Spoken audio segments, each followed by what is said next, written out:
Hey guys, in this video I'm going to do another tech talk. This time around I'm going to talk about the catch can install, some things that went wrong, and how I fixed them.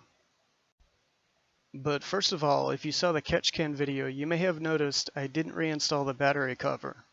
It wouldn't fit over the catch can, but I fixed that. All I needed to do was cut off a small part of the battery cover. In this photo you may also notice something else.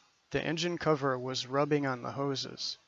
So I cut recesses into the cover to make some room. It only took a couple minutes with the Dremel. Of course, you could just leave the covers off if you're okay with that.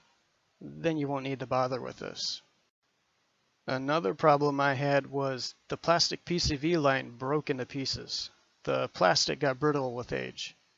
So I got a new PCV line. When the old PCV line broke, it also allowed some PCV gases to leak out, and that left a dirty spot on the valve cover. That tells me the catch can isn't catching all the oil vapor. When I looked inside the catch can, I could see it did catch some oil, but some still got through. So I decided to put a filter in there. I heard of people using metal scrubber pads, so I decided to try it. I got them pretty cheap at Walmart. They come in a 3-pack, but I only needed one. I stretched it out and fluffed it up so it filled most of the can.